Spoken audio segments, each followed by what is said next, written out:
Namaz kılmamanın cezası.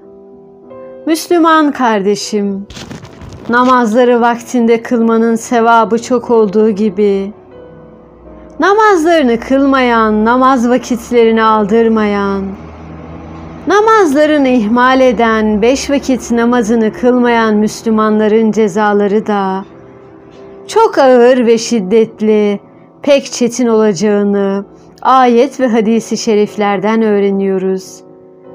Müslümanlıkta namaz kılmamak çok büyük suçtur. Namazlarını kılmayan tembel Müslümanlar için ve ayrıca namaz ibadetini küçümseyip ehemmiyet vermeyerek kılmayanlar için de çok şiddetli azaplar ve cehennem cezaları vardır. Sevgili Peygamberimiz hadis-i şeriflerinde, namaz kılmamak kişiyle küfür ve şirk arasında bir durumdur. Yani namazsızlık küfre bir geçittir. Namaz kılmamakta küfre, dinsizliğe giden bir yol vardır buyurmuştur. Resul-i Ekrem Efendimiz yine bizimle yani Müslümanlarla kafirler arasında ayırıcı fark ilahi bir anlaşma olan namazdır. Her kim namazı bile bile kılmazsa küfretmiş olur. Yani namaz kılmayan bir Müslüman iman anlaşmasını, Allah'a olan imanını bozmakla zahiren kafire benzer bir durumdadır. Yani namaz kılmamakta kafirlere yani dinsizlere benzeyiş vardır. Kafirler namaz kılmaz. Müslüman mutlaka namaz kılmak zorundadır.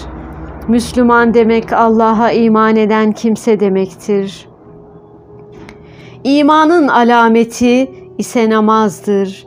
Nasıl ki bir kafir namaz kılmıyorsa ve namaz kılması da beklenmiyorsa, bir Müslümanın namazını terk etmesi, namazını kılmaması da beklenemez. Yani Müslümanım diyen herkes namaz kılmakla zorunludur. Namaz kılmak mecburiyetindedir. Çünkü imanın alameti namazdır. Her şeyin bir alameti, nişanı vardır. İmanın alameti ise namaz kılmaktır buyurur Efendimiz.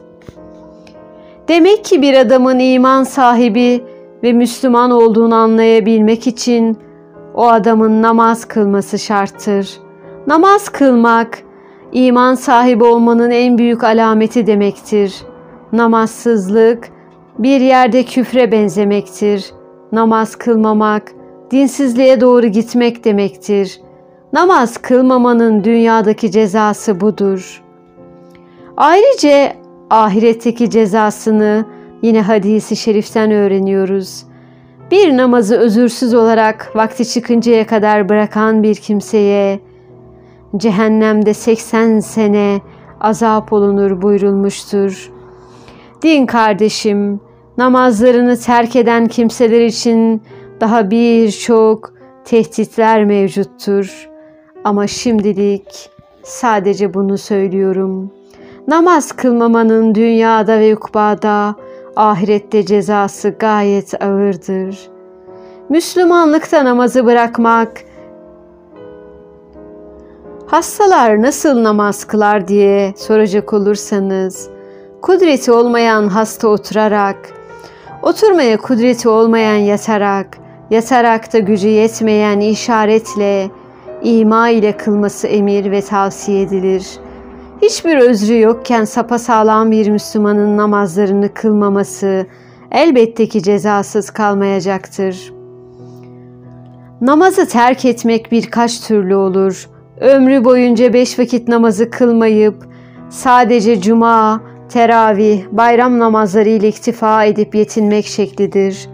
Bu gibiler kalplerinde cılız, sarsıntılı, sönük bir iman taşıyanlardır ki bir gün gelip imanlarının kaybolmasından korkulur. Bunların durumu tehlikelidir. İkincisi tembellikten ve dünya meşgalesinden yakalarını kurtaramayıp alacalı şöyle böyle gayrimuntazam namaz kılanların halidir. Bunlar da dinimizin emirlerini umursamamak, ahiret hayatını içe saymak gibi bir durumdadırlar ki, birincilerin tarafına kaymaları pek mümkün olup, bunların durumu da tehlikelidir. İşte Kur'an ve hadislerde namazı terk edenler hakkındaki tehditler ve cezalar bunlar hakkındadır. Üçüncüsü, ağır hastalık neticesi, ölüm tehlikesi gibi ağır hastalıklarda, uyku gibi, unutma gibi şer'an dinen kabul edilir özürler dolayısıyla bazı vakitlerde namazlarını zarureten kılamayanların halidir ki, bunlar namazlarına mani sebeplerin ortadan kalkmasıyla kılamadıkları namazlarını kaza ederler ve Allah-u Teala'nın affına nail olurlar. Dördüncüsü, özürsüz olarak vakit namazlarını bile bile vakitlerinden çıkaranlardır ki, cehennemde 80 sene azap tehdidi bunlara aittir. Bir kimselerin tevbe edip istiğfarda bulundukları takdirde affolunacakları Kur'an'da bildirilmiştir bu namaz kılmayan kimseler için. Bir de namaza hiç lüzum görmeyip onu fuzuli bir meşgale gibi düşünen